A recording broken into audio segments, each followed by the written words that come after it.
Security Halt Podcast. Simple podcast for dudes, by dudes, but not for by dudes, just especially veterans. Security Halt, you take a knee, face out, sit down for a little bit, and chill out.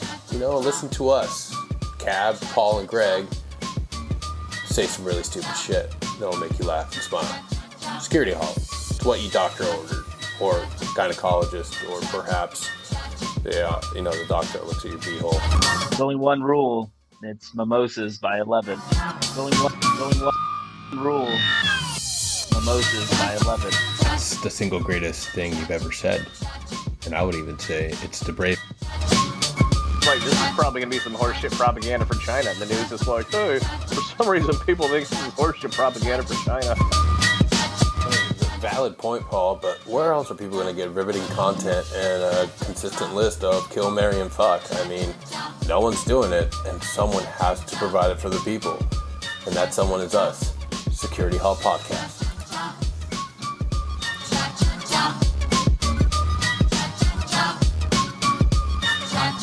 I pretty much just stay in my hole and bladesmith. So I got no time to read the news. I'm pounding steel. I need that as a bumper sticker now. Yeah. We need to make those. We need to sell lots of merch with that. I got time for the news. I'm pounding steel. Yeah. See, I would do it, but I'm too busy pounding steel to make those stickers. I'll have to outsource it. Oh, but I will have to say I have received more email and more discussions from our last podcast. Everybody's like, you left us hanging with a part 2 on the way. Motherfucker. Yeah, actually, I had like 3 or 4 people reach out, like in dire need for the second episode. Yeah. Like, when's the next one being recorded? And I'm like, oh, actually, I'm doing it today. I mean, it didn't work out yesterday. Yeah. But yeah, they're like, is it recorded? And I'm like, no. I can just imagine them like scratching their neck, with the white lips, like, you got that next episode. Like, oh. People's lives are in shambles. Yeah. Honey, you're gonna come in and eat? No, I can't. I need to know what happens next. Don't we kill the people or not? we gotta do the typical 1980s TV show recap. Last time on Security Halt. Explosion. Guitar riffs. Yeah, exactly. So when we last left off, Tim was telling us he had just gotten into being a raider, and it's just like, I need this fucking combat thing. Where the hell is it? So with that being said, Tim, please take it away. All right. Yeah, so actually what was going on was I was collecting the skill sets I needed to accomplish my life's mission. And then finding out, that things were shifting in the world, things were becoming less kinetic, and which was super frustrating to find out, for obvious reasons. Like if you, just a really small recap, I've gotten decent at encapsulating my life story just because I've had to tell or bring people up to speed within 5 minutes, when it comes to care providers. And they're like, because I remember the first time I was asked, like, so, you said that you had, childhood trauma, like, what does that look like? And I'm like exhausted already from having to even think about it, let alone how am I going to explain it to this person that I know does not have hours, and doesn't have the time to go get therapy themselves after having heard the story. So so just a quick 5-minute recap. I grew up, like a, what would you say? Essentially like your stereotypical sociopath with, being very angry, having parents split, being very angry, taking my anger out on animals, then having that reinforced, once I lived with my father, with, how to solve problems, right, with rage and through violence. Then having decided that, my father was wronged, I'm told about this at a young age. Also at a young age, the age of 10, I decide that, hey, these people that have, essentially ruined my father's life and in proxy ruining my life, they need to pay, so they're going to die. Yeah. And that becomes my life mission. I then, join the military because I realized that that's my way of learning the skill sets that I need to carry out that mission. Little do I know, the stage, although it's set at the time I'm in training, then changes very rapidly by the time I actually get to a team. And I'm under the impression I'm going to go to Afghan. Oh, we covered essentially my index trauma, right, in Africa, seeing the kid beaten to death, and not having done anything about it, and then that anger, that only amplifies the anger inside. And so I get to Marsoc. And just to kind of touch on that, I know this now we're going over the 5 minutes I said that I would be using to encapsulate this, but it's all good. It's quite a life. yeah, yeah. Which, by the way, I've had 3 separate therapists tell me I need to write a book about my life, and Yes. one of them actually was wanting to write it, and I was like, I feel like that there's something wrong with that. I think that's a conflict of interest or something. I'm not sure. Yeah. And so I was seeing him for what I thought all I needed was anger management. And he was like, oh, no, I think you got a lot more going on here. I was like, oh, okay. He's just recording everything and writing your own life story book without your consent. You got to see it as a movie. You're going to be portrayed by Matt Damon. Yeah, damn it. Matt Damon. But yeah, so fuck, what was I? Now it went off on a tangent and forgot where I was going. So let's see, we're talking about the thing that happened in Africa. Yep, the index event. Yeah, moving on to that's what I was going to go to. So in training, so I get to ITC, and part of the pipeline is SEER. Yeah. And obviously in captivity, they fuck with you. I won't go into detail because of non-disclosure stuff, except for one detail that's pertinent to the story. While in captivity, they play like a distressed baby's cry. And yes. Yeah, and it goes on for 24 hours. And unfortunately, I don't know at this time that was a traumatic event that I went through in Africa. Like we talked about before, I chalked up my lack of action and my confusion to me just being a pussy, and I just needed to be harder for what lies or what I believed lied ahead for me. And so they start playing this baby crying along with a bunch of other shit. Yeah. And I fucking lose it in captivity and pass out actually. And I come to and kind of like, what the fuck? And it's still playing. So I pass out again because I go through the same, it's essentially an anxiety attack to the point to where I can't keep conscious because I don't know, probably because I'm hyperventilating or something. But yeah, so then I wake up the second time and it's over. And I'm like, what the fuck was that? Holy shit. And at this time, I don't know. I'm not able to connect this to anything. Because that action happened so long ago, or that the story with the kid happened a while ago. So it was and I'm in the midst of training. So just the stress induced through just being there, knowing I have to be there as far as this is my life's mission. I have to crush everything I do.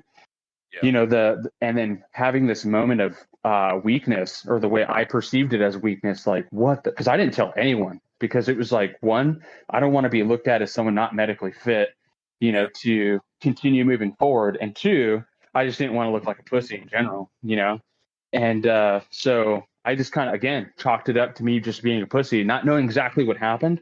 I didn't even know it was the baby. And this wasn't until but yeah, I didn't realize, I just chalked it up to me being a pussy and just moving forward, because I couldn't quite understand what happened. It was just well, it happened. That, that whole saying, the round's down range, I can't do anything about it. And I'm just going to forget about it, because I'm not going to let it affect, moving forward, because I have to move forward. There's no other choice. And really that's the mindset I went through all of training was, there is no other choice. It is either I will be an operator or I will leave here in a body bag. Like there is no, like I said, I could feel it in my bones. Like my whole life had come to a culmination, like within this training. I finally got selected. So, but because that's the thing, just because you get selected doesn't mean you're going to be an operator. You still gotta go through the MOS school and still got to pass. And in this case, our MOS school can be 9 months to a year, depending on when it is that you go, with like breaks in between, like Christmas and shit like that. Yeah. So it's a very long training pipeline to which you could fail at any time during that training and then go right back to wherever it is that you came from prior to being selected. And so yeah, that happened with the whole me passing out. I get to a team. That's when I was saying, like, hey, they're like, hey, we're not going to Afghan. We're going to go to PACOM or the Pacific Command. And I'm like, cool, like what's happening there? And they're like, nothing. I'm like, wait, what? I was like, oh, okay, so we're going to go fight cartels, right? And they're like, no, we don't do that. And I'm like, what the fuck? Like, what did I actually sign up for? Like what is it that we're doing? So, and I'll say this again for people that are, listening in, that either maybe younger or still in an earlier point in their career where they can transition. Like if you're looking to do something kinetic and only do kinetic things, like go and be a ranger. Oh yeah. If you go to and be special operations, if you go to like any tier 3 unit, whether it be like Vanilla SEALs or, MARSOC or Green Beret, like the mission set is so much wider than just direct action that even if there's a major war going on, you still may not go to that major war depending on what service you go to. Like with MARSOC, we're so small that if something major is going on, you're probably going to get a piece of it. Whereas like with the SEALs, there are teams of SEALs that never see combat just because of where they're regionalized, and which you can only imagine how frustrating that is. With being like, you don't come to SOF, or at least in the generation I came from, you don't come to SOF without wanting to kick down doors and shoot people in the face. Like that's why you go to a job like that. And that, I mean, that it sucks because it's the same with us, dude. Like, being in North Carolina, obviously they advertise very hard because, Camp Lejeune is just full of, Marines that, a lot of them, are wanting that lifestyle.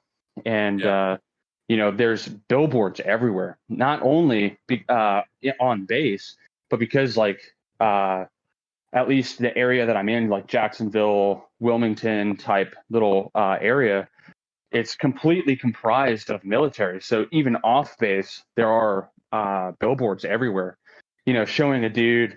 Like there's one where it's like a sniper and it shows his back and he has this like massive rifle on his like hanging on his shoulder, and it says like speak softly but carry a big stick. And there's like another. Snipers are super sexy, I guess. I mean, I think they are. I think it's awesome. But there's another one where it's like, again, sniper, and it's like they're burning through with the camera through some veg to show his like final firing position.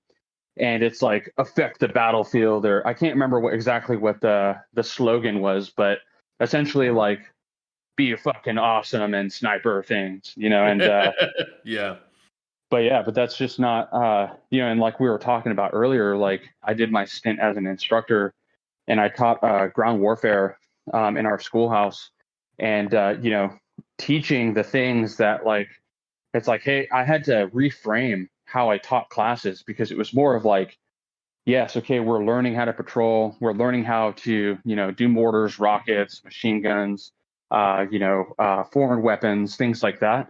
But it's like, don't look at, obviously you need to know this information for yourself, but I just taught you a class on like the SAW, right?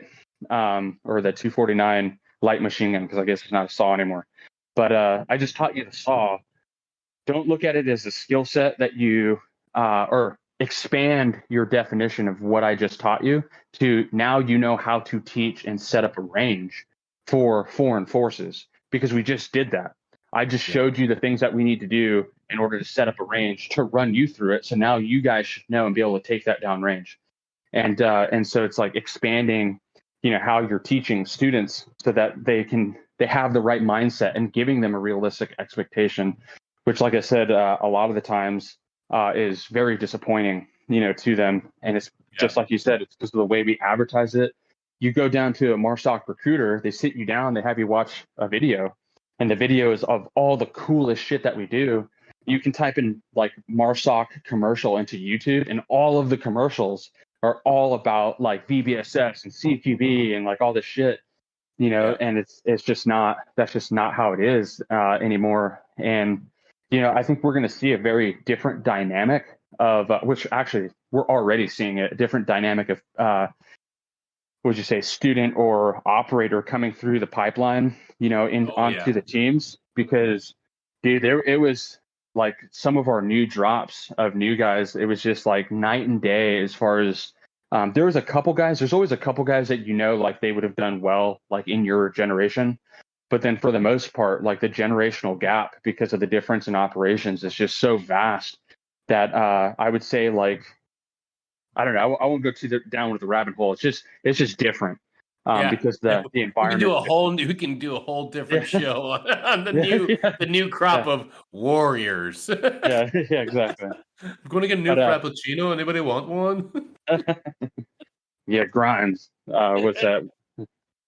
But yeah. So what was I going to say? So moving forward. Oh yeah. So now the thing is I've reached that point. Like I was telling you guys, like I'd reached the point where I got the training that I wanted and was like, okay, the time is like growing near. Like I need to start planning where these people are and how I'm going to execute this plan using everything that I've learned in SOF. And which is a lot, and we won't go into any of it because I don't, like I said before, I don't want to like give people tips on how to murder someone. Yes, but that's not this type of podcast. Yeah, but there's a lot, and again, like we brought up last time as well. Like, dude, talk about like if any soft dude lost his shit and really wanted to cause trouble, he could do a lot of damage. It's crazy. But anyways, so I'm like trying to figure that out. And that's when I go to my dad and I'm like, hey, I need those names again because I don't have that card, with the names. And then he refuses. And I'm like, nah, dude, it's too late for that. Like, I've spent my whole life doing this. You need to give me those names. And over time, I'm able to, through conversation, get some of the names, but I can't confirm their identity through picture. Because he won't confirm it. And I was saying that, there are ways to go about doing that. But at the time, I was so angry and so impatient that I thought it was over for me. And then I'd finally come to the culminating event, or culminating, what would you say, like information that I needed to finally serve my life's purpose. And it was denied to me. And so I was so distraught. It's like, you have any idea like what I've been through, because obviously like my childhood and stuff was no cakewalk, but the training itself, like just the suffering that you do on a day-to-day basis, like as an operator, and not even just being like, hey, I'm going to put this heavy ass ruck on you and you're going to you're going to patrol like 10K offset or something for an objective in the rain or whatever, up like shitty terrain. Like not even suffering like that, but suffering to the point where like you go home and you're so switched on that you can't even like properly interact with your family, or you can't go shopping at Costco because like you're just enraged because there's too many people, there's too many things going on. No one's fucking paying attention except for you. And the only person that is actually even paying attention to anything is you. And so it makes you don't realize this. You don't understand why you're mad, but really you feel unsafe because there's too much going on. And you're the only dude watching your own back and your family's back. It's like sensory overload. So there's a lot of shit that you go through. And I'm like, dude, I've went through all this bullshit to complete this mission, and now like I can't. Like, what the hell am I supposed to do now? Yeah. You know, and so over time, and you pair that with not having the kinetic, like the Afghan, like the stories that I was hearing. You know, now I won't get into some of them, but they were fucking wild, man. We're talking about shit that you would like read in books and be like, what the fuck? Like, that is so intense and so surreal to even hear. You know, to where, and that's just not the experience I was getting. And so it's like, now I feel like I'm suffering for no reason. And that rage, though, that rage that had built up over my entire lifetime was still there. Now had no outlet, no target, no focus. And so what I didn't realize is that that bubbling rage started seeping out. And because the thing was, I always had a hard time at home, like expressing feelings, not being enraged over the smallest things. Yeah. But then it was starting to seep out into work, because the thing is I was always good at work, and I didn't get that too. I even went to like the sports psych, and at one point was like, hey, why do I do so well at my job, but I suck at home? And he was like, well, everything that makes you good at your job personality wise makes you suck at home. That's why. And I'm like, oh, well, that sucks. But now, like, you know, that those downfalls were now starting to bleed into work, because that unchecked rage was no longer focused. You know, there was no reason for me now to bite my tongue when someone pissed me off. And so, you know, I was starting to highlight myself, I'll put it that way, a lot as an instructor, because I just didn't give a fuck. And the nice thing, though, was I was very good at my job. So I would do well, but I would just open my mouth out of anger, you know, to higher ups and such. And that would not be a good thing. It was like I was always right on the cusp of being like targeted, I guess, by the command, if you will. Because Pushing it was the like, envelope. yeah, because it's like, fuck, this guy just got like honor grad at the advanced machine gun course, but he just fucking pissed me off with because he just pretty much called me an idiot in front of everyone, you know. And it's like, and this is like the command talking, obviously. It's like, oh, how do I handle this? You know, it's like, oh, well, we're going to keep an eye on him, you know. So it was like always playing that fine line, and I knew it too. But the thing is once that anger, and this is where the whole like hypervigilance and things comes into play, like you're so used to operating at such a high intensity, that when you finally slow down, like even just being from team life to instructor life, it was still, even though I was still working my dick off, it was still slower than what I was used to. And so what ends up happening is, and this is something I learned recently in intensive outpatient classes, is the most common way for military folk to deal with a lot of their trauma is by staying busy. And it's because if you think about it, you go on mission and something shitty happens, you don't have a choice but to continue moving forward, right? Like, yes, you can grieve, but the job still needs to get done. And so you continue working, not as if it hadn't happened, but you can't let it slow you down, because you can't incur more casualties or whatever the case may be. And the thing is that mindset, because especially in SOF, and I always say that, like, especially in SOF or whatever, I reference SOF because that's where my experience lies. You know, prior to SOF, I was a reservist, so I don't really count that like as my experience, you know. So that's, if you hear me say like, especially in SOF, it's not because I'm discounting the experience of conventional forces. It's because that's where my experience lies. But in, especially in SOF, like when just our op tempo is so high, that, you know, because even when you're not working, you're with the team, you're hanging out in some capacity, and you're talking about work. So there is no break from work ever. And so when you finally get that break, and I forget exactly what part of the brain it is, but there's a portion of the brain that is deactivated while you're doing a task or you're busy. But when you're not busy, that portion of the brain starts to, like the cogs start moving, and all those issues that you haven't processed because you've been too busy working start to come and hit you. And so let's just say that you're not working, you're not around your team, so you're not talking about work. You're in a situation where you're isolated because you're too stressed out to go anywhere. And then those thoughts start like turning. It's like, well, how do I shut that off? Well, I got to shut it off somewhere or somehow because whatever it is I'm feeling right now is feelings, and that's weakness, and I don't accept that. So I'm going to drink about it. So then that's when alcohol gets involved and just makes everything fucking way worse. And so, especially with my case, because there was so much, like I said, pent up rage.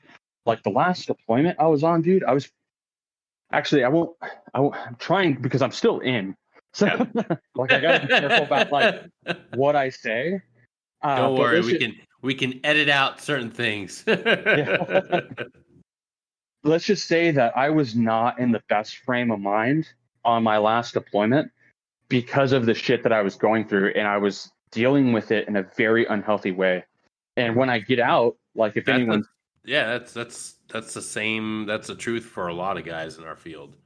Well, dude, I'm talking about like deployed, like actually like in theater doing shit that it was like, dude, like we'll leave it at that. Yeah, like so much so, like dude, to a level of where my wife looked at me because there was a lot of shit that I hadn't told her, and going to Laurel Ridge, I was so used to being open about stuff and being just 100% honest about everything that when I came home, there were things that came up, and I was like, oh yeah, well I was doing this at that time, and she's like, what? Like, what the fuck? And I'm like, I know. It sounds crazy, but like that's where my mind was at the time. And but yeah, so what was I gonna say? Oh yeah, so the whole point of me saying this to kind of wrap myself up or bring myself back to where I was going is that bubbling rage seeping through and into the job. And so I had gotten so fed up. And the last deployment, we did some cool stuff, but it wasn't like I had imagined. You know what I'm saying? So I wasn't fulfilled. There, like I no longer had focus, and the one thing that like could have gave me like an outlet didn't give me an outlet in the way that I wanted. Yeah. And so that's like I said from before. This is where we left off. Like the last thing, where I was like, "Fuck it! Like I am going to kill random people because I felt like I had no other choice." Because of how everything up to that point I had been taught, I had learned, and had been praised, especially, and this is a whole nother subject about like the way that the military culture is and, what sort of mindset it propagates as far as solving problems with violence and being praised like for it, right? And erring on the side of aggression. Because a lot of the times, like if you don't err on the side of aggression, like someone might die, right? And you're like, okay, but how does that even overlap at all with being a civilian or like not being deployed? It's like, sorry to tell you, dude, once you start operating that way and you live and breathe it for years, there is no off switch, right? So you start processing information through that specific lens, and that's how you start approaching things, whether you know it or not. And the worst part is when you don't have awareness to it and you're doing stupid shit and you don't know why you can't control yourself or why you're doing these things. Why am I drinking so much? Like, like why did I just do that thing that I just did that was so horrible? Like why do I continue to do these things? So trying to bring this back to the whole it seeping out into everything and me being like, okay, like I'm done. I was like, I'm going to burn the world. I have these skill sets. I no longer have focus. I'm going to kill as many people as I can for as long as I can. And until I get caught or killed myself. And so I started putting my skills to work because I was also my teams, just because we went through a small period of what they called optimization, which is where they took all of our support personnel and we had to fill all those billets. So I was like we were super optimized at that point. So I became the team intel guy. And because I was already super nerdy with detail and I know that's like, where it's like they just look across the team and be like, all right, who looks nerdy? You. Yeah. You're the there. intel guy. You there wearing the StarCraft 2 t-shirt. Like, you're the intel guy. I mean, I don't know what that is. But yeah, so I became the team intel guy. And so with that comes you learn how to do target packages. And so I was like, all right, cool. Well, now I know how to do all these things that I can build information on people, so that I can plan essentially a raid, and on an individual like a HVT or HVI, and execute it. So I started doing that. Only except for the execution, I was planning, running rehearsals, you name it, like in downtown Wilmington. Because one of the things that I found out was over time is obviously there's a bunch of shit going on in the areas around you that you're just not privy to. Yeah. And that's one of the things, like the more I get trained, the more experiences I have in the world, the scarier the world becomes, because you actually know what the fuck's out there. And just in Wilmington alone, there's human trafficking, obviously drug trafficking. There's also foreign intelligence services, like trying to collect on people, and so it's like there's a bunch of shit happening in the background that your average normal, like North Carolinian, or whatever you want to call them, like has no idea is happening. Yeah. And so I wanted to tap into that information, and I wanted to start building target packages on people that I didn't think anyone would miss.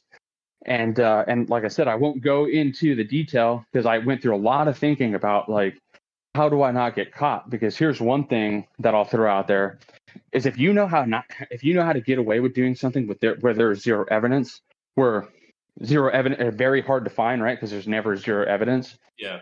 No evidence is evidence, or no sign is sign. If you come up to a crime scene and there's fucking nothing but a dead body and you can't find shit, the dude's trained. And there's only so many people that are that trained, right? So it narrows the list down. So then it just the things that I was doing, and at this time, this is already when I have a daughter, and I was so far gone, dude, and so angry that I was like, everything that I'm doing, if I can continue doing this and I didn't get caught, I'm going to train her to be better at this than I am. And so I was like, again, talk about adding another like sprinkle of like movie flavor to my life. Yeah. You're going to carry out my mission. Yeah, exactly. Right. Like I was going to, and dude, that's super similar to, if you watch the story of that, forget what they call them, the DC shooters or whatever, the man and that younger kid that were like shooting out of they would like flip up the license plate or something. Yeah. Yeah. Like, yeah. So if you watch their, the documentary on that, dude, that kid literally went through like very similar situation as I did, only instead of the whole like killing animals to like keep your hard heart, he was killing people like on the regular. It was crazy. Yeah, dude. So way more intense. But yeah, so that I was going to go down that route. Now, the thing was though, is I felt nothing for anything because I was too busy feeling anger.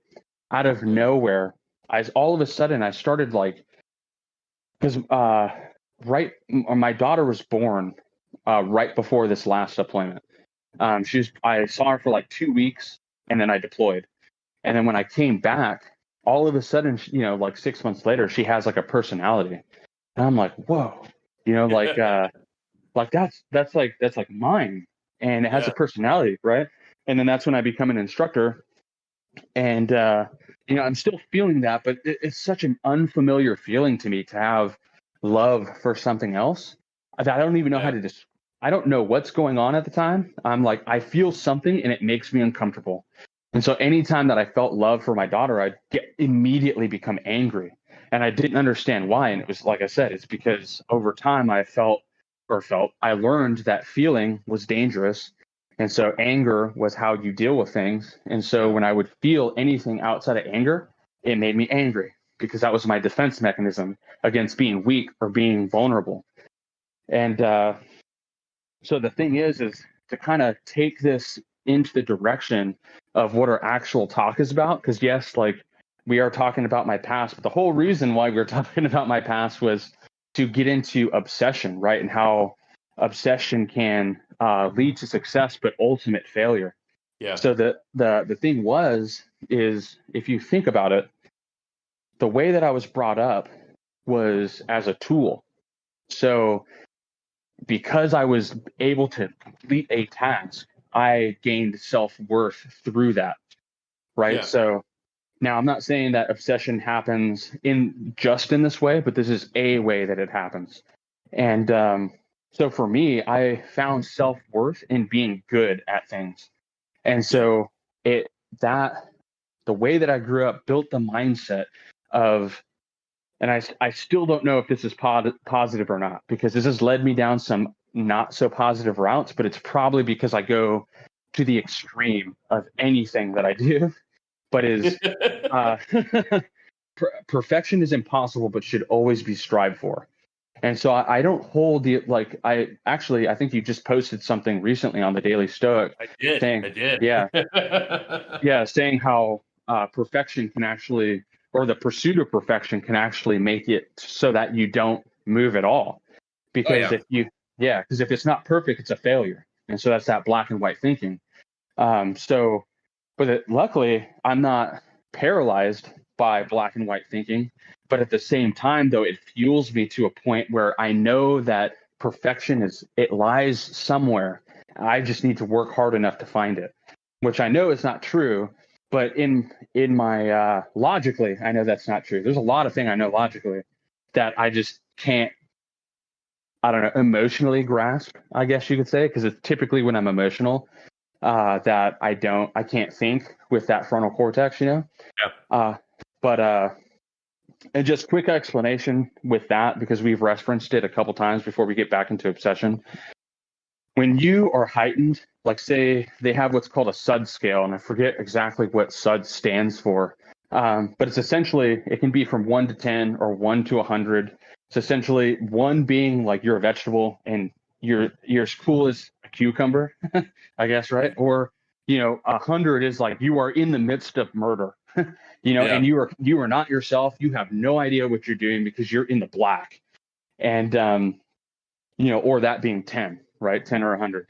And so there's a certain point on that scale that subjective units of distress. There you go. Subjective units of distress. And that's actually cool that it says that within the name, because your SUDS level, or how you report where you are in your SUDS, like is completely subjective. And so it goes back to the whole I had a hard time with this in the beginning, but just because maybe if you're listening, what I went through as a kid was seemingly more difficult than what you went through as a kid doesn't make it any more or less traumatic.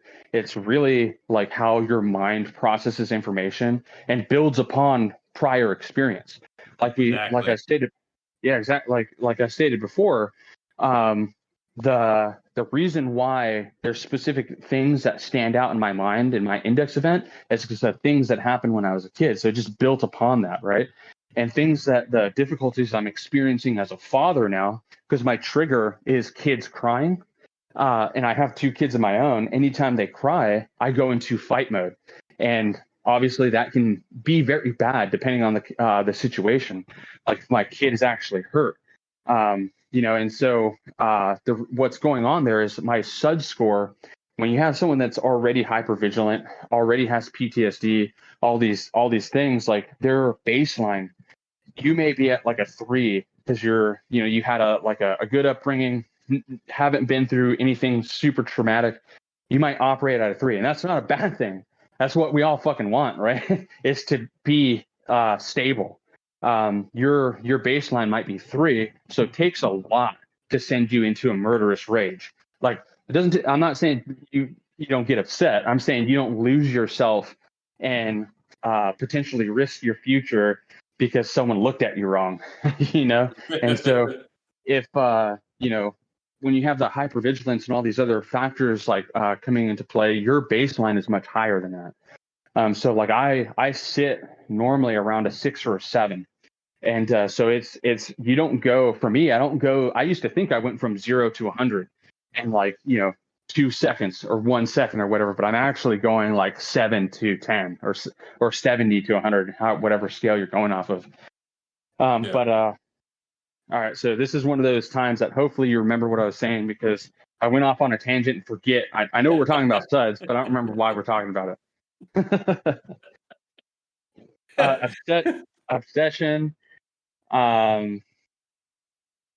Let's see. Oh, I think I'll try to reel it back. I think we're talking about something to the effect of past experience. We went into sud scores for something. I don't know. We'll get back to obsession. Fuck. I hate when that happens, dude. It happens to me every single day. I just yeah, dude. There's ways to heal some of the trauma, but sometimes our brains stay a certain way for the rest of our lives. Oh, we were talking. That's right. It was talking about the frontal cortex not being able to use it. So, yeah, when you get to a certain point on that SUD scale, now that you guys know everything about the SUD scale, or at least that I do, your frontal cortex actually shuts down, and you start using the amygdala, and that's what governs your fight or flight response, or it's called the lizard brain, the right? lizard brain, the reptile brain, yeah, the lower exactly. brain. Yeah. And so, like, there are times when I am like raging that I'm literally, it feels like I'm watching myself do whatever or say or do whatever it is that I'm doing or saying, and in that, like, what would you say, viewer position, I guess. It's not like it's not like I'm outside of my body, but it's like it's almost like some sort of separation of consciousness, in a sense, where I'm like, I see what I'm doing, I know it's wrong, and I don't want to be doing this, but I do not give a fuck right now. you know, so, and so now I don't remember why I was telling you that, why we got to that point, but now you know you have that information. Your frontal cortex shuts down. Okay, now I'm remembering that there are a lot of things that I understand logically, but because my baseline is so high all the time, that if there is any sort of stress that's induced into my day, I go into that mode like almost immediately of being like controlled by the amygdala, and I'm making decisions based off emotion, and I'm not making decisions based off of logic. Even if in the moment I can understand it, I just don't care, and it's wild. Anyways, now I don't remember. Now I'm slowly connecting dots, but the dots stop there. So we'll get back to obsession. So because of how I was brought up, the whole thinking that I need to be good at things in order to have self-worth, which of course this is not apparent to me. This is not clear to me until like I just went through tons of therapy and went through inpatient and things of that nature, because I was asked like, well, what makes you like worthy? And I was like, the only things that came to my mind, and I knew it was the wrong answer. I knew it wasn't the answer I was supposed to say, but the only thing that came to my mind was everything that I was good at. And I'm good at a lot of things. And it's because whenever it is that I pick up a task, if it's even remotely interesting, I have to be the best at it. I have to understand it to the nth degree, and the thing is that I become so obsessed with it that everything else melts away. Like everything, all responsibility, all family, all of that goes away. And so, on the first podcast, you're like, hopefully you can give us tips on how to rein it back. And unfortunately, I can't, because don't worry, I got some for you. All right, sweet. Because I am so, and this goes back to the whole trauma thing as well. Like the fact that I'm actually using skill sets, and I again didn't know this until recently. I'm actually using the pursuit of skill sets as a coping mechanism, and it's an unhealthy one, because it is healthy to have a balance, right? But to have it completely consume you, now you're just running away from the problems. And tie it back to the whole military thing, that they found that that's the most common way that especially higher ranking military people tend to deal with all the bullshit, the trauma, as they become workaholics. Because while you're working, you don't have, just like I was saying on deployment, you don't have to think about those things because you're doing something and it's consuming you in all aspects. And then obviously when you're not doing anything, this is where I went to the whole, like, you find ways to cope, which is typically alcohol. And this is a whole nother conversation as far as the culture and of the military and promoting alcohol. Like, you don't talk about it, you drink about it. But that's a whole nother thing. But yeah, so for me, every single time, every moment that I'm in this case, it's making knives. Yeah. And this isn't like a conscious thing. It's not like I make knives, and as I'm making the knife, I'm like, oh man, people are gonna like me for this. But we do. Yeah. Yeah. So I mean, and yeah, there is that, but that's not why I'm doing it. But it is why I'm doing it, or part of why I'm doing it, if that makes sense. But it's at an unconscious level, and at least now I'm aware of it, because with any sort of problem, right, you need to be able to define it. If you talk about like mission planning, you don't just, well, I mean, I guess some people do, but you don't just go into an AO and just start wrecking shop for no reason. There is an objective. There's some sort of end state that you're trying to reach. And so you have to identify the problem. And it's the same thing when it comes to, your mental stability or your psychological stability. Is if there's an issue, first you have to be aware of what the problem is, because without knowing, you don't know where to go. Like if you don't have a map, you're not going anywhere. You're just going to aimlessly, or you're just going to wander aimlessly and not going to accomplish anything. So for me to understand that I'm at the beginning stages is what I'm trying to say in a very wordy manner, is I'm in the beginning stages of dealing with my obsessive personality, because I know that part of my drive and anxiety when I'm not making knives, or I'm not drawing, or I'm not playing guitar, or whatever skill set it is, martial arts, like whatever it is that I'm trying to like be the best at. Like when I'm not doing that, I get great anxiety, like I'm wasting time. And for me, time is the most valuable thing that in existence, and there's just not enough of it. And so like if I'm not constantly moving forward in something, then I feel like another saying that I have is stagnation is the same as death. And I truly believe that. Like I feel like a dead person, and like why am I even here if I'm not moving forward? And that's great, right? That can push you beyond limits of like the normal person. The issue is when you're so target fixated on a specific thing, you have those blinders on that you're not considering everything else. Like I'm actually trying to redefine or expand my definition of skill set, and put husband and father as a skill set, so that I can become obsessed with that. But see, even then, being the best husband and father at the expense of my own identity is still an issue. It is. So it's like being able to find the balance, not being black and white. That's where I struggle. And because it's like I'm all in, and I'm like on everything, or I want nothing to do with it. Yeah. So there is no middle ground for me. So yes, there. And actually, before you know how we typically, like, as someone leaves Laurel Ridge, we have the coin, pass the coin around, and someone says something about that person, like, or each person says something, and then it's like a paddle party. The recipient gets the coin, and then he says his piece. And when I said my piece, because that was the thing, this was kind of reinforcing that whole like being good at things, makes you likable, because everyone was always constantly impressed by the way that I could draw and paint.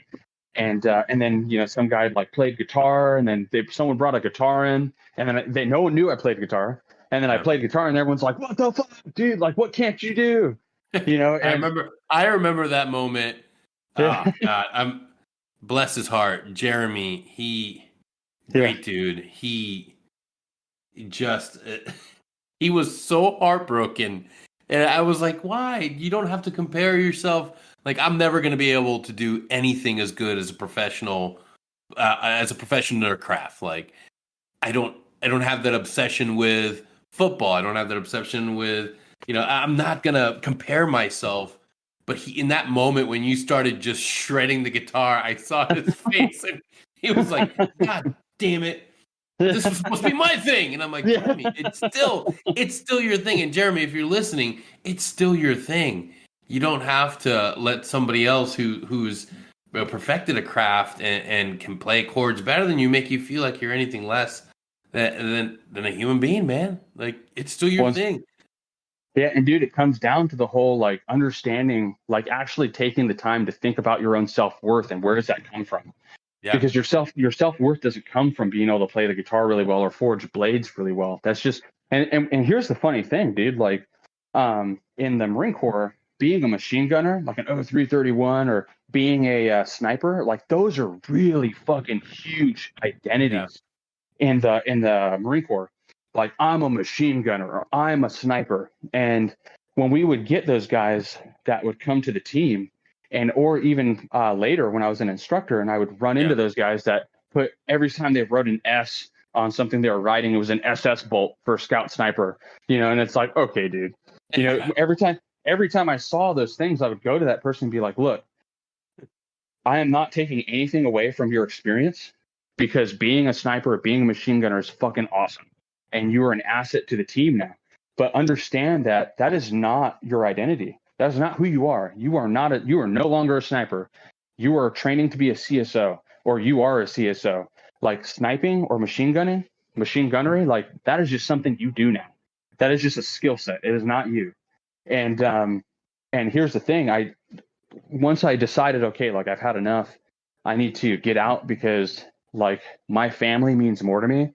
I can't maintain my family in this lifestyle, so I have to change the lifestyle, and once I got to that point, I was like, okay, because a lot of people have issues with transitioning, and it's because they connect their identity to what they did, and so without the thing that they have always known, without doing that thing, it's like, who am I? How am I a warrior? How am I a warrior without war? It's literally in the name.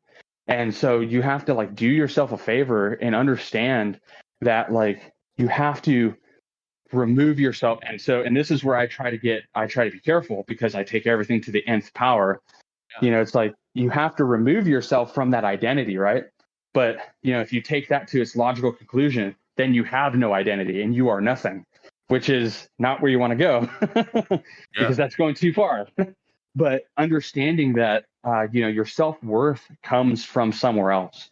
It's not about what you did in the past or what you're doing as a skill set now.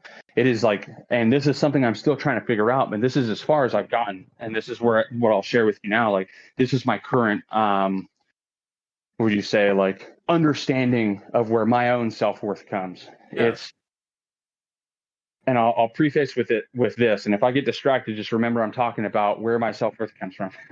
But because this might draw me into something else. But the way I've always viewed rank in the Marine Corps, like whenever I got promoted, I never looked at it as I'm getting more money or now I have more power.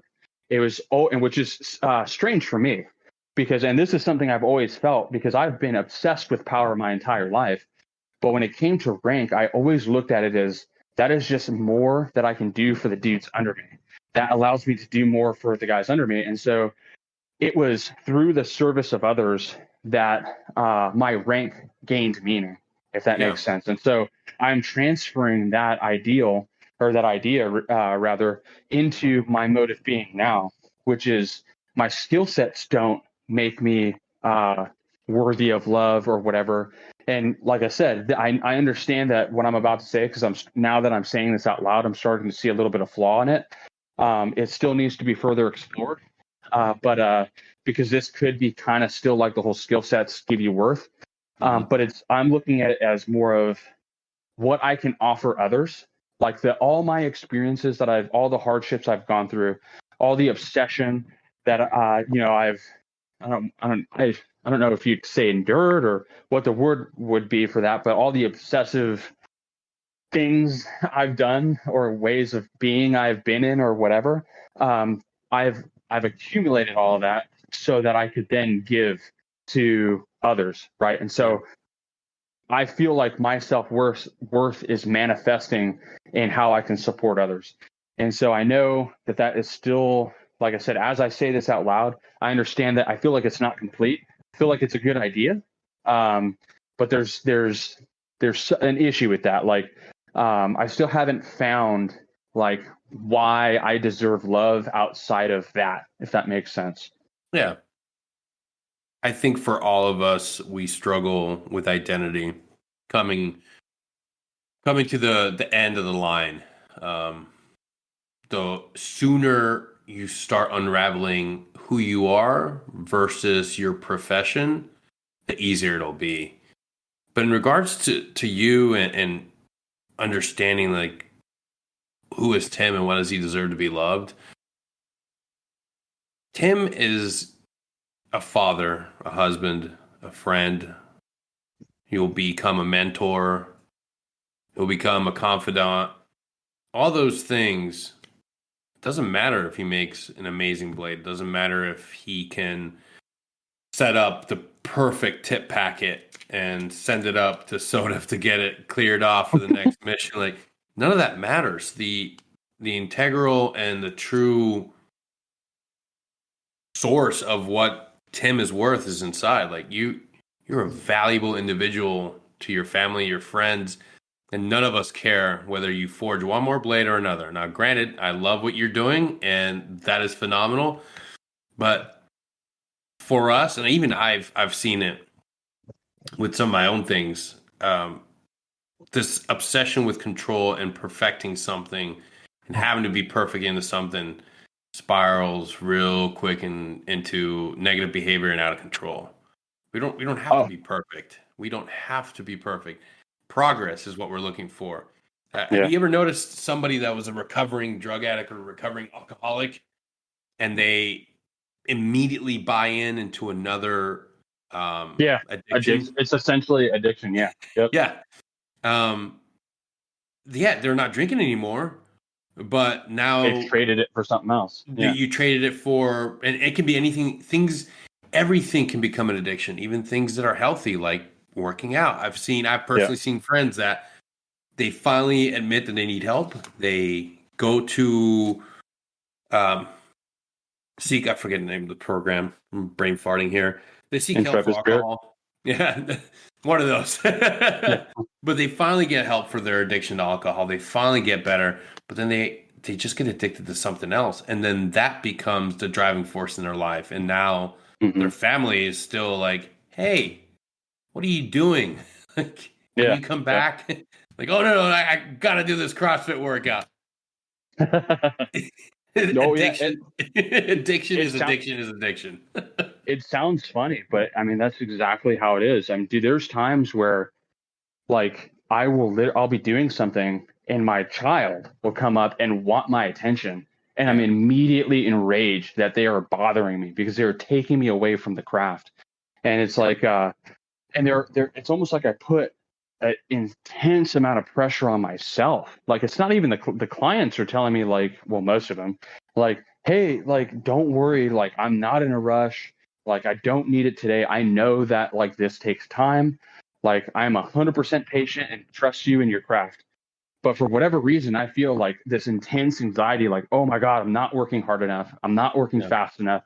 And now my kid, like in his childish needs, wants to like give me a hug or something. It's like, away with you, like, how dare you interrupt me, but the thing is that it causes real stress and it causes real anger. Yeah. And it's like, and that explodes on my kid, and there's no reason for that. And it's all because of it's that addictive personality, and it's become and I've realized this. Right now I'm working towards dialing it back. But it's become the new addiction. And because I'm no longer drinking. And actually it's so bad that in the past when I was drinking, I would take breaks, right? And I'd be making knives because I didn't feel like I needed to drink when I was making knives, because I drank to get away from the trauma, and I was making knives because I couldn't think of the trauma because I was too immersed in the work. And so my wife would be like, hey, you're making knives like way too much. Like, we never see you. Like, you're always doing that. You're never doing anything else. And I'm like, well, you have a choice. I can either drink or make knives. Like, you make that choice. And so then it was make knives. So it was like, then I was giving my family ultimatums. You're putting all the onus on them. Yeah, exactly. That's exactly what that is. It's like, Yeah. all right, well, I can be drunk and break shit in my house, and that's on you because I could have been making knives. Well, You know, it's your fault. yeah. I told you. I told you what would happen. You know. You gotta force yourself to sit down, build that schedule of what Yeah. your work is gonna look like. Because I tell you what, the nurturing and the development that you put into your child is just like the nurturing, the development that you're putting into that blade. But that blade isn't going to last. You know, that blade's going to go to the customer. That blade's going to go to the end user. Your child, your daughter, your little boy, they're going to be with you. You're going to be with them for the rest of their life. You're going to be their mentor. You're their father. You're the one that's going to be breaking the cycle of that abuse. And just like you put that energy and time into those blades, you got to start honing your family. I know without a doubt, you know the amount of skill and knowledge that goes into crafting the best, strongest blade. Now you've got to look into what's going to make my family, my kids, and myself resilient and strong. Yeah. More time together. Start with something as simple as, okay, my work is going to be from this time to this time. Yeah. And then I'm going to do breakfast, lunch, and dinner. Always have that with my family at the table. And I'm doing play dates with my kids at the playground, no matter how badly I want to be in that forge. I'm doing this. And Sundays, well, I ain't doing anything but being with the kids. Because you got to think about, and this is the way I ultimately think about it. What did I crave as a little one? What did I not get? I didn't have love. I didn't have a secure home. People, I mean, you've probably heard the same thing from therapists. Hey, what's a keystone event in your childhood that you can remember as being happy? And I'm just sitting there looking at this lady. I'm like, I don't have any. I don't have anything. I had food sometimes. That was good. But you got to remember, it's gonna be uncomfortable. It's gonna feel alien because it is, because you didn't have that. You don't have the building blocks of what it's like to be protected and cared for and loved as a child. So now you're having to build that up as an adult. And I commend you, brother. You've been doing the work. You got to give yourself a little bit of slack. Give yourself some grace and some patience, and just realize that by taking baby steps, like, I'm going to set a schedule. I'm only working these hours during these days, and I am going to be 100% involved in my kids' lives. And yeah, like, dude, I don't have little ones. I cannot wait till I have them. But I will tell you this, like, I'm going to be in the same boat because I don't know what it's like to be a healthy, happy child. I never had that. So I have to focus. I have to learn and see things through their eyes and figure out what they're going to need and figure out the parent that I need to be to give that to them. But you're on leaps and bounds. You just have to remember that progress is way better than perfection. Way better. Perfection, the journey ends. You've done it. Yeah, there's nothing else. Exactly. One would argue that the vaccine makers could take some of this information and jot it down. Progress, people. You sold me on a perfected vaccine, and I'm sick. Progress. All right. But when I just post, oh, sorry, go ahead. I was gonna say what's crazy is I'm losing it. No, I'm losing it. Fuck. All right, go on. Right. I'll think of it again. It's all right. It happens to literally all of our friends. We do it. To those that are listening are going through the same thing. Oh, I'll interject this little tip. I think I brought it up a couple episodes ago, just because it popped in my head. If you have a lot of memory issues, like you forget your keys, your wallets, and it's sometimes linked to just being hectic and trying to juggle more than one things, before you start moving around the house or your office space or leaving to go somewhere, stop, think, and get yourself back to a grounded state of mind and get yourself out of that flustered mindset, and that's how you're going to be able to retain that knowledge of, oh, where's my wallet, where's my keys. And I just recently was able to put that together. I've been doing a lot better with that. Still don't know my wife's birthday, and I don't know how old she is, but I know she is younger than me, but I don't know. You're like, but I can't remember my own age, so that could be anything. Oh Yeah. man. Oh, and now I do remember what I was going to say. It was because I wanted to throw this out there for dudes that perhaps are. Here's the thing, like I was talking to one of my friends actually recently, and he's going through kind of a rough time, and I was like, dude, have you ever thought of like inpatient? And he's like, nah, dude, I don't need that. And I'm like, of course you don't. Like, it's like I bet you like if I could change the way that like our transition system is, I would rename, instead of calling it inpatient, it would be called something else, and it would be mandatory for all dudes that are getting out. Like, again, I'm only saying soft because one, I think they're the only ones that could probably afford it. No conventional force is going to fucking do this for everyone. But like, if they could go through Laurel Ridge, essentially, like, doesn't matter what time period you came in, what you've experienced, like, we select fucked up people. If that makes like, we literally look for traits, personality traits that lead to super fucked up guys. And if you spent any real time in the military, you have fucking issues. Even the most put together dudes I know have really deep seated issues. And, seeking help can 100% help out immensely. And a lot of the times when I talk to dudes, I always have to frame it with like performance, because God forbid you do anything for yourself because you deserve it. Like, if it doesn't increase your performance, like, you don't care. I'm like, hey, do you want to perform better at home or your job? And they're like, well, yeah, of course I have to. I'm the man. I have to be the man at everything. It's like, okay, well, why don't you think about like actually seeking help? Maybe don't start at inpatient, but like start identifying those problems. And I had a direction. I don't know if I'm like amped up right now or what, but I'm like losing it. But I will comment, instead of just stopping it there and forgetting why I was telling you that.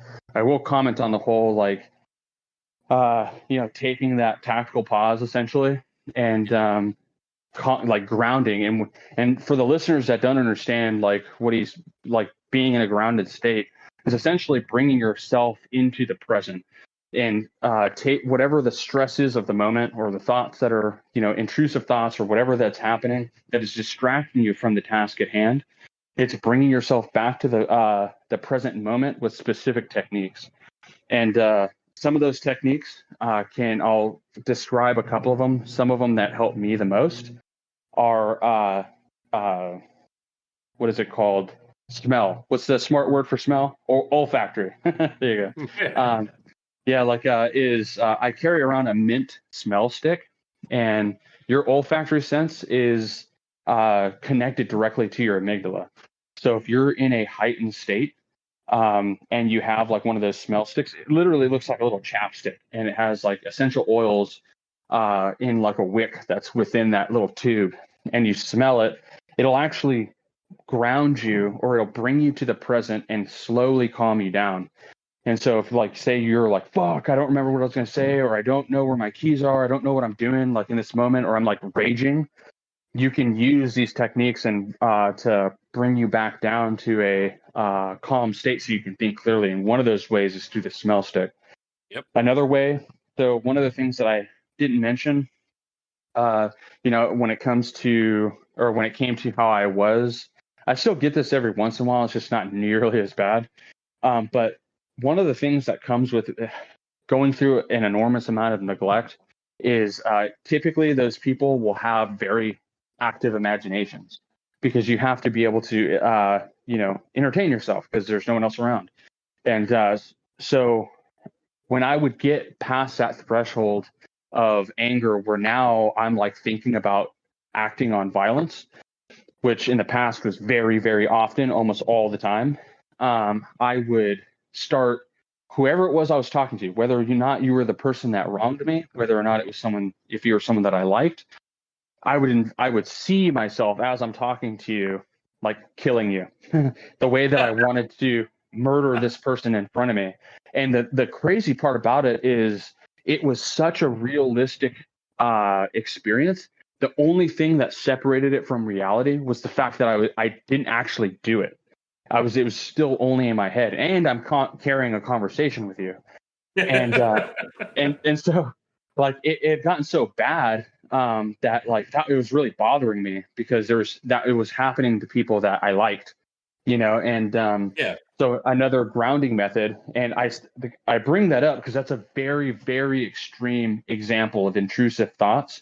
But if you think about it, Sam Harris describes like feelings as something that is noticed in the window of consciousness. And just like a sound, like if I were to snap my fingers right now, just like the sound of a snap, it arrives in your window of consciousness and disappears just as quickly. You can't hold on to that sound. And it's the same thing with feelings. So if you have an intrusive thoughts, let's say you're angry. The only reason why your anger intensifies, or you stay angry, is because you're literally talking to yourself about why you should be mad. There is a narrative playing in your head that is keeping that emotion there. And if you can understand that is literally just something that's happening in the window of consciousness, and you can replace that with something else, you can get rid of that feeling, because you cannot it's physically impossible to hold on to that feeling. Unless you're too far gone to give a fuck about thinking about anything else. That's when you have to use a different technique. But when I would have those thoughts, I would use what's called a descriptive grounding technique. And so when I get like super fucking angry and all I can think about is hurting somebody, I'll grab something that has a lot of detail, like say like a leaf. And it sounds funny because it's like, oh, you got this like soft operator by anyone's like assumption would hate, nature and things that are natural and just want to destroy, right? But you're looking at this leaf and you're thinking about the intricacies of the veins in the leaf. What was the story behind this leaf? Like, how did it come to be? And you're changing the narrative in your head, and you're replacing it with something constructive and not something that is super overstimulating. And so that's something that I use big time. That's helped me a lot. Is focusing on something with a lot of detail and describing it to myself and replacing that narrative. So we've gone over the olfactory and the description grounding. So the next type of grounding can be like a lot like mindfulness. So a lot of people like look at this as like meditation, and some people are like, oh, I don't like that woo woo shit. Like that shit doesn't work. And a lot of people are like, oh, I suck at meditation. And it's like, no, like this is you're looking to try it. Yeah. Well, not only that, but don't look at it as a skill set. Don't look at it as something that you have to be good at. Because the thing is like it's I mean, it has nothing to do with that. Like the fact that you're able to, well, before I get into it, like, or start going off on a tangent, like mindfulness is in essence, I guess, like if you were to encapsulate it in a single word, it would be meditation. But it doesn't have to be like, if you don't know what meditation is, you should definitely look it up. It's not just the sitting with your legs crossed and having a sound or the ohms or anything like that. It is in this case, in the case of mindfulness, it is this, everything I've been talking about is bringing your mind back to the present by either focusing on the breath, focusing on like your physical sensations. Like as you're listening, I tell you, all right, think about your feet on the ground, or think about your feet in your sock and your sock on your shoe. Yeah. Prior to me ever saying that at all, you're unaware of the information that your mind was gathering from all the sense factors you have all over your body. And right when I brought it up, you're able to focus on that. And in fact, you didn't even have a choice, which that actually brings up a whole thing about free choice. And that's a whole nother subject, a whole nother rabbit hole. But it's essentially using that technique. You're just doing it to yourself. You're bringing yourself into the present by focusing on either a sound, a body sensation, right? Like we just talked about with the foot in the sock and the sock in the shoe type deal. Or you can even even a feeling. You can even focus on a feeling. You can focus on a feeling that you're not feeling in the moment and bring something else in and focus on that. There's a huge, what would you say, flexibility in that, I don't want to call it skill, but like grounding technique. We'll call it a technique. Sounds fancier too. It's more scientific that way. Yes. Trust me, I have lab coat. But so yeah, there's all kinds of things, and it sounds silly, but it is 100% worth doing. And there's also another one. And again, it's all and you can come up with your own. It all comes down to bringing yourself in the present by focusing on something outside of whatever that stimulus is. And one of them can be, it's called 5, 4, 3, 2, 1. Now I'm going to butcher this, but you can do it in any order that you want. But you focus on like 5 things that you can see. And it's not like, all right, 1, 2, 3, 4, 5. Like, all right, I saw this. Like it's literally like, all right, I'm looking at this tree. It's kind of like that descriptive one, but it's combining like all of these techniques that I've talked about and more in a single technique. So I'm looking at the tree, I'm describing it to myself, I'm trying to think of where it came from, all that good stuff. And then I'm looking at the next item. All right, that's number 2. And I do the same thing. I keep going. I'm still super fucking amped. So I can move now to the number 4. Right now I'm looking at 4 things that I can hear. And now you're doing mindfulness, because now you're focusing on sounds and you're trying to black out everything except that sound, and you're noticing it. You're allowing it to occupy space in your consciousness. And so you're pushing out, because only so much space can be occupied in your consciousness, which is a whole another thing. The way that we see, the reason why like we can focus and we have super sharp vision in a singular point, and then it gets worse and worse as you go to the peripherals. That's because there's too much information in the world and we can't process it effectively, which is why our vision is the way that it is, because we need to be able to process a singular point. And it's the same way, by using that logic, you can do the same thing with your mind when it comes to pushing out other thoughts, because only so much can occupy the space of consciousness. So you're replacing it. That's why this works. And so that's the 4. That's 4. That's the sounds. Then you go down to 3. And the 3 could be 3 things that you can feel, right? So you're sitting in your car. Now you're going to feel this. And again, you're not just feeling things really quick. You're feeling the texture. You're thinking about the texture, like feeling like the leather in your seat and trying to feel the cracks and thinking about it like a topographic map, something like that. Like, hey, if this was a route that I was taking, what route would be the best route to the objective? I don't know. Like if you want to relate it to military terms or military people, you got a military guy in the background that's like, I relate to that. Like, I get it now. But and then you can go down to, the 2. The 2 would be 2 things you can smell. And then the last one would be like 1 thing you can taste, all following the same concept, occupying that space of consciousness. So whatever that hyper stimulus is that's throwing you off balance, which for military guys doesn't take a whole lot, right? Like even lack of structure or a change in your schedule can throw you into chaos. And these techniques can bring you back. So in the event that you're running 5 minutes late and you can't find your keys, now you're freaking the fuck out and you look and you tear everything apart. Now you're fucking an hour late and all you had to do was ground because it was right under your nose. You know what I'm saying? So you can, by using these techniques, you can have a much more fulfilled life. And I'll go over one more because I know I'm babbling on about a bunch of stuff. But let's just say that you are so amped up, and this is where I am a lot of the times. You are so amped up that you don't care. Like you are so angry that because there's times my wife will be like, ground, and I'm like, no, because I'm so pissed that I'm like, I want nothing to do with grounding. I just want to destroy something. And again, it's because that amygdala is in control. And my frontal cortex is viewing this. It's like a whole different observer. And he's looking at this situation going, don't do that. You're going to fucking regret that later. And the amygdala's like, shut up, nerd. I'm going to fucking crush this thing.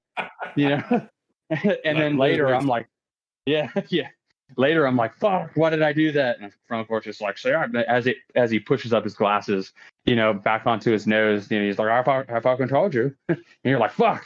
But what you can do though is use ice cold water, or a piece of ice, or even a super cold bottle of water. Just something cold really is what you need, and you can put it on your face. So if you splash cold water on your face or the back of your neck or both, it actually induces a response that it tricks your body into thinking that you are underwater, under cold water. Mm-hmm. And your body is forced to slow down your heart rate because it needs to conserve energy or you'll die. So you're tricking your body into thinking that you might die if you don't slow down your heart rate, and it forcibly slows down your heart rate. And if you're about to say like, well, that's not practical, like, well, if I'm like outside, like, when would I have access to that? And it's like, all right, you're making fucking excuses. Because one thing that you could do is that, especially in the military, it is super common, unless you're like in the field. And then if you're like losing your shit and super angry, then that's where that aggression is appropriate. But if you're not in the field and needing that aggression, like, military really have no excuse. But carrying like some sort of thermos tapping, everyone fucking has one. Everyone has Yetis or whatever, because we make a bunch of money and have nothing better to spend our money on than fucking gear. So like, I know you have a Yeti if you're listening to this and you're in the military, or something like it, something like the Costco version of Yeti. So you can put ice cold water in that container and it'll stay cold forever. And it's literally like a portable grounding, or what's called a distress method. So a portable distress method that you can use. And here's the thing, like, this is where it's kind of a catch-22, because you're so amped up that you don't give a shit. But you have to, like, this is where the awareness comes in. If you're aware of what's going on, you can still, and I've done this before, most of the time I need help, where my wife will literally just stick the fucking cold ice or whatever on my face and neck, and it'll shoot my suds up to like almost 100 in that small moment, right? Where I'm like, what the fuck? But then like it forces my heart rate down so fast that it works. And sometimes it's even angering me that it like works so well, because then all of a sudden I'm like, all right, maybe I am overreacting, But skills are great. They're absolutely amazing. Temperature, intense exercise, paced breathing, progressive muscle relaxation, like all of those combined, like if one doesn't work, move on to the next one. Dude, and there's one that I learned in outpatient that I didn't learn in Laurel Ridge that blows me away. So really with those things, it is like a type of grounding in a sense, right? But because those are the physical things, but you can also, is like I was talking about, like the 5, 4, 3, 2, 1, like the taste.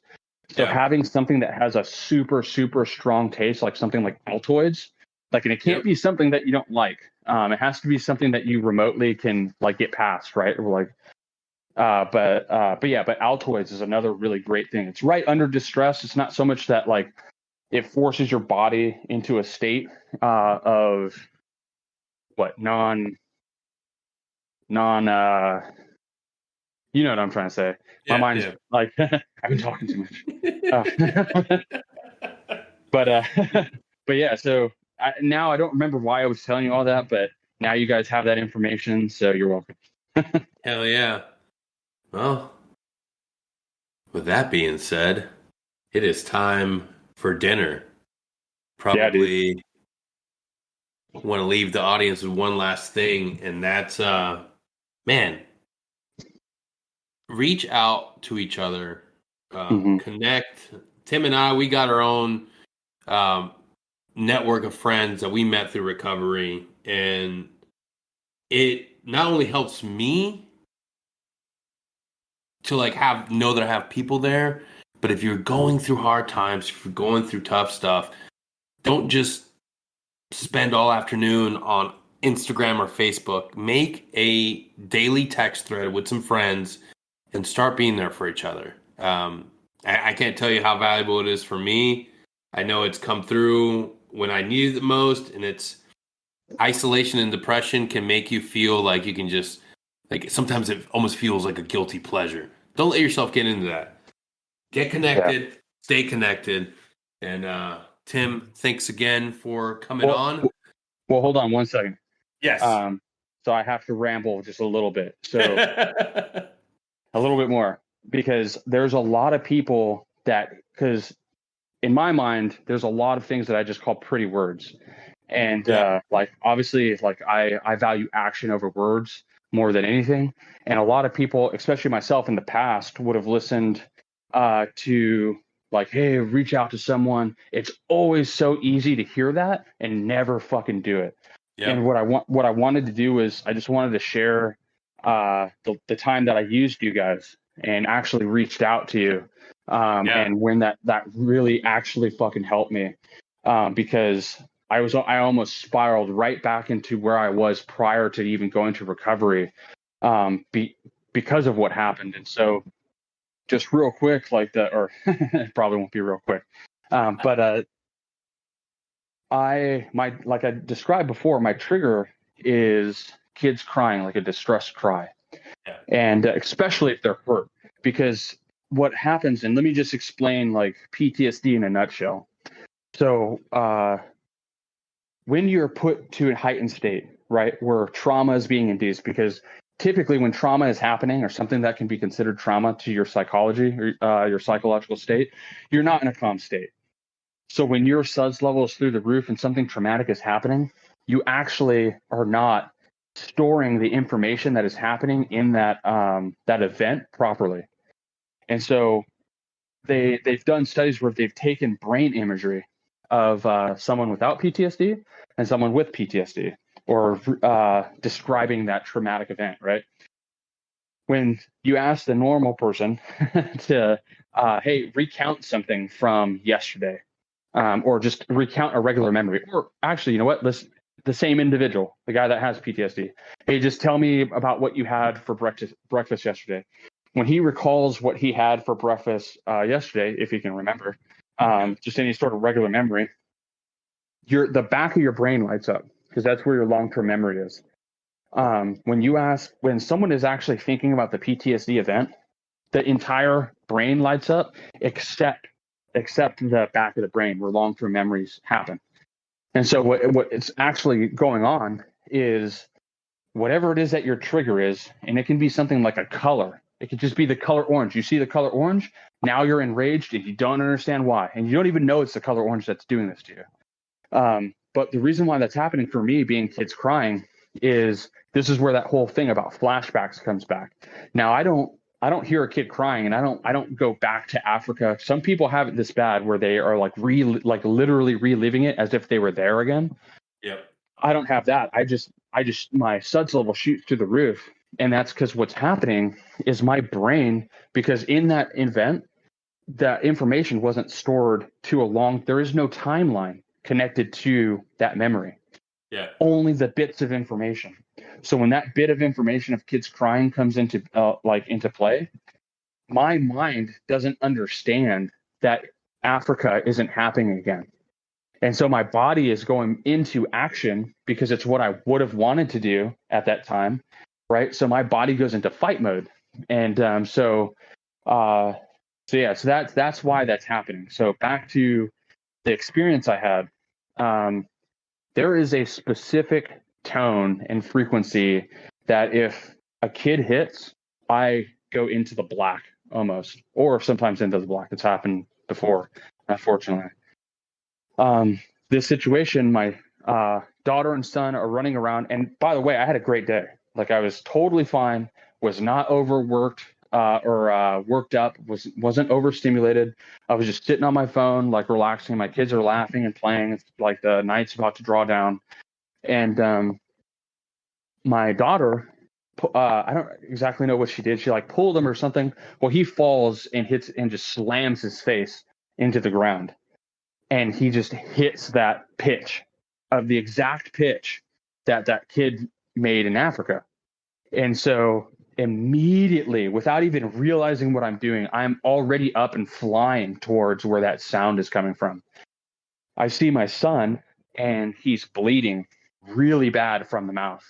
And I just see my daughter, and because in this moment, I'm not seeing my kids. I'm seeing a child that's injured and someone who injured that child, which is my daughter. And now I'm in fight mode, and I'm trying to do the things that I wish I could have done in that time in the past. I'm acting. And so now I see the culprit, and that person is now a target. That person is my daughter. And now I'm moving towards her with intent to hurt and or destroy. And the thing that brought me out of it, because I've done so much work, thankfully, is I see just absolute pure fear in her face, because with my body language and how aggressive I'm being, she knows exactly what's about to happen. And again, I'm watching this happen as it's going on, and I'm like, no, like, what are you doing? And in my mind, I'm like, I do not give a fuck. Like, I'm going to destroy this threat. It will no longer be, because if it is gone and it's dead, it will never hurt this child again. And my wife, she knows what my trigger is. So she comes flying out of the bedroom, because she knows exactly what I'm about to do. She knows that I'm going into fight mode, because obviously we've talked this over. That's another huge thing if you're going through shit, is if you do have a support system, is making that support system aware. Like they need to know like what those triggers are and stuff too, so they can support you. And so my wife, obviously we've sat down and talked about this a lot. So she flies out and she says, damn, like, and screams at me and says, like, go upstairs.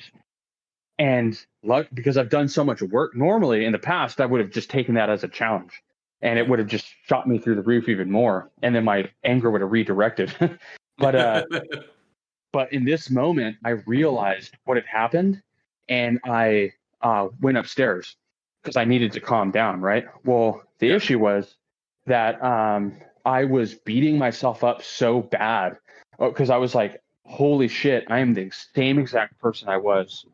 And hey, black and white thinking, extreme thinking right here. I'm exactly how I was prior to treatment. I have learned nothing. Like, therefore, like, I am the piece of shit that I thought I was. And there's no saving me. Like, what, and I come back downstairs and my wife and kids are gone. Then because now I'm so amped up, I think worst case scenario, I'm like, she fucking took the kids. I just lost the kids. We're going to split up. I just created another me. I'm like, fuck, and I'm like, dude, I'm fucking done. I was like, I'm going to go get fucking blasted, because I don't want to feel this.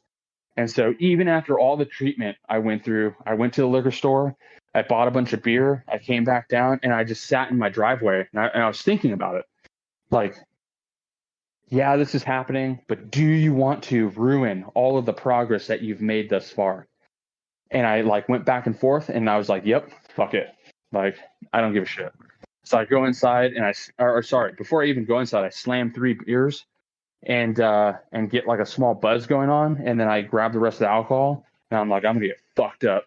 Like, I don't care. And the thing is when I'm that way and then I get fucked up, the shit that I do is really fucking bad.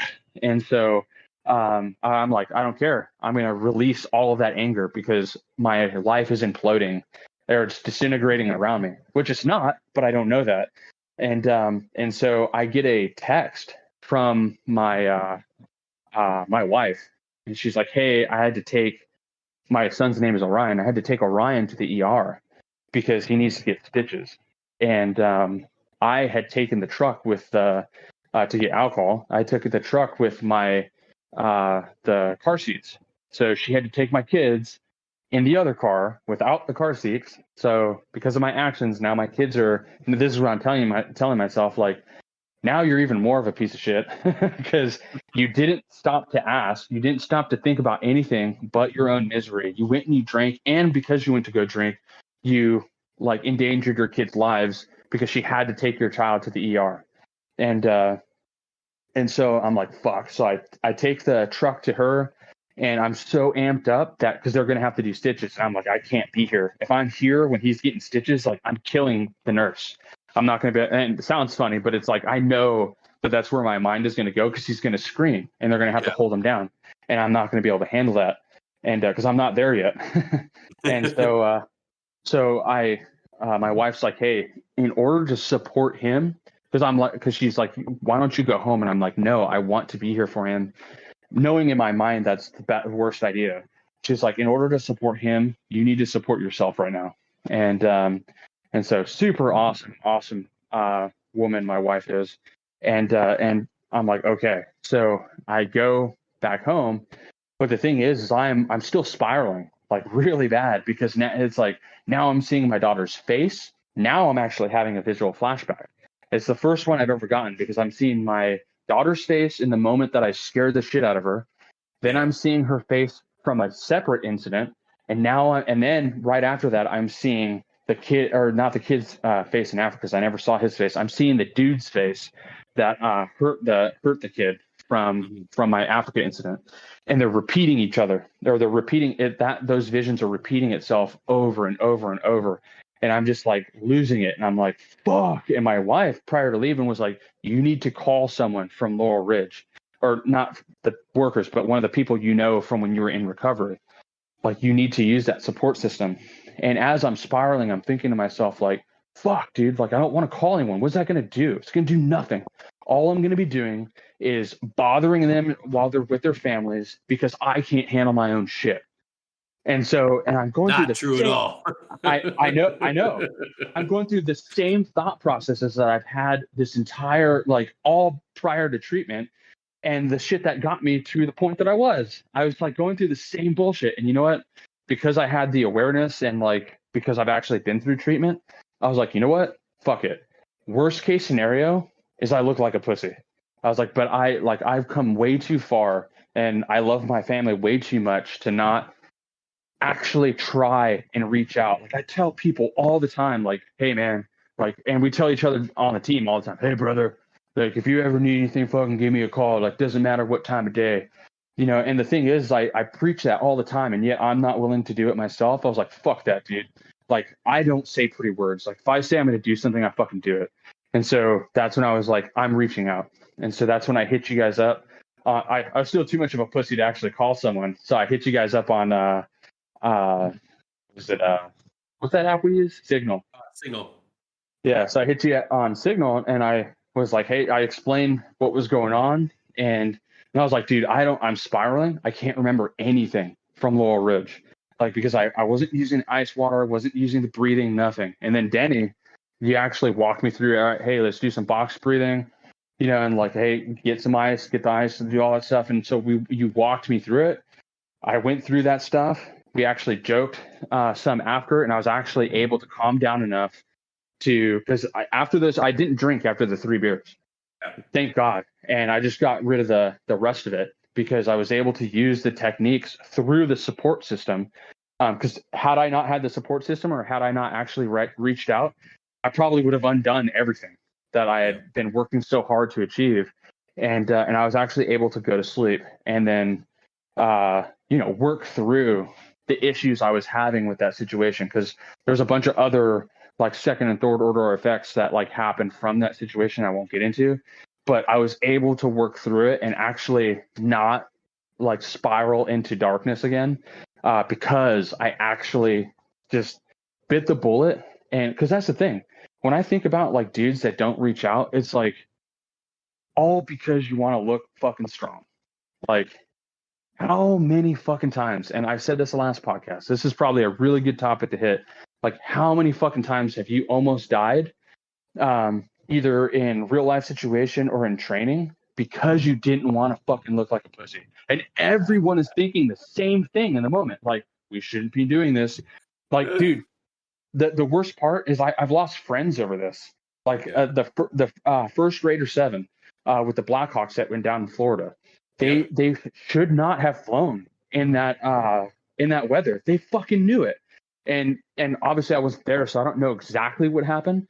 But from what I gathered, it was a reserve unit that was flying. They didn't want to look like pussies to MARSOC, and MARSOC didn't want to look like pussies to them. So they fucking flew out in that weather that they shouldn't have been. And they finally, while they're in the air, were like, yep, nope, this is too crazy. We're turning around. And only one fucking bird came back. And it's like, for what?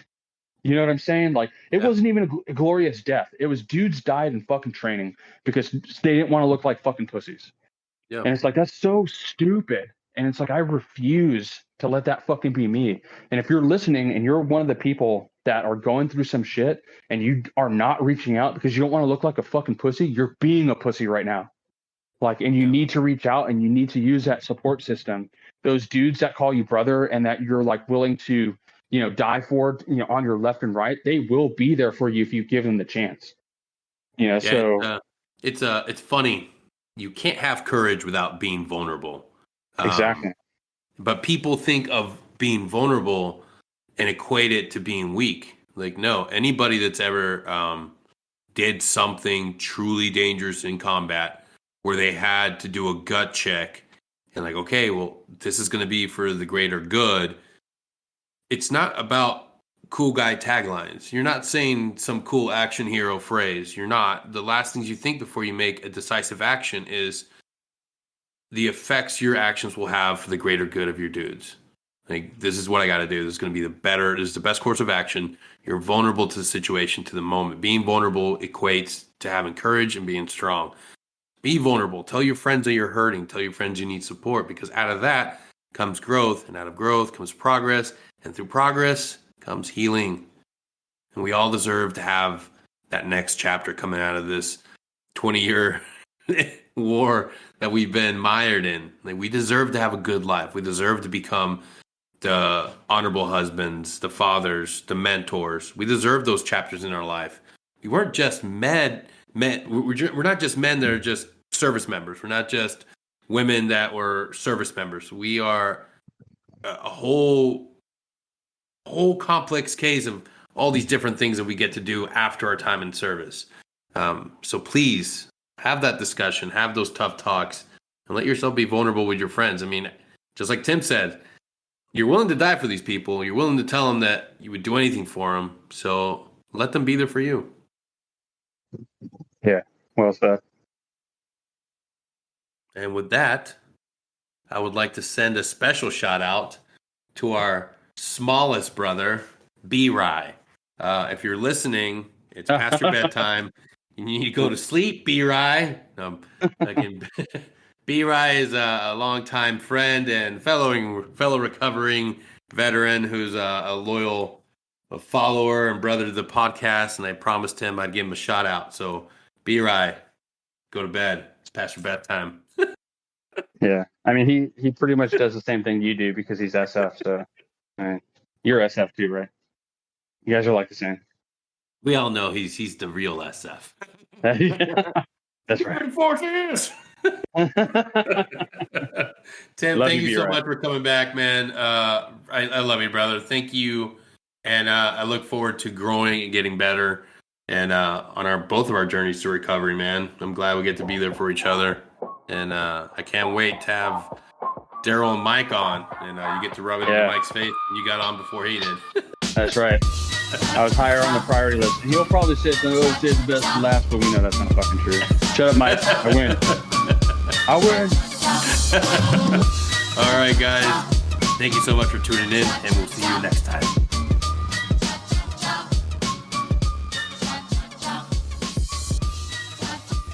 Whoa. We're not done. It's not over. We have more stuff to discuss. We have more things to talk about.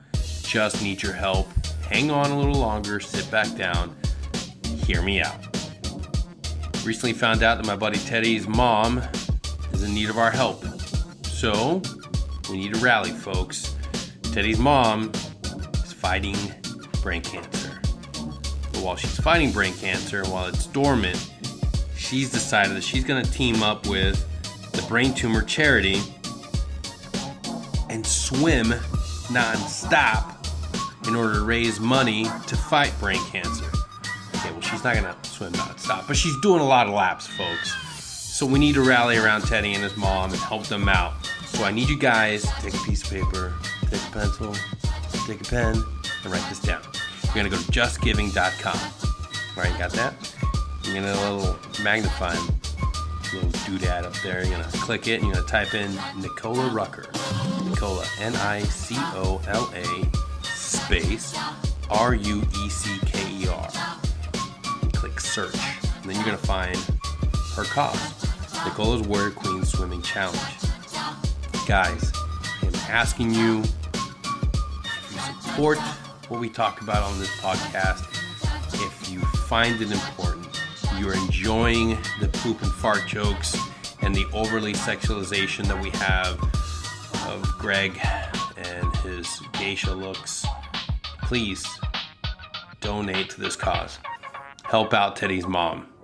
Teddy is an amazing person, but not only that, his family's phenomenal. Like, you ever been around people and like their family's just like genuinely good fucking people? That's Teddy and his family. Like, annoyingly good people. Like, seriously, if you've got 2 nickels and $1, put everything you got in this cause. If you've got to go home right now and sell 2 of your kids to make this happen, do it. You don't need 2 of them, you just need the 1. So just do me a favor.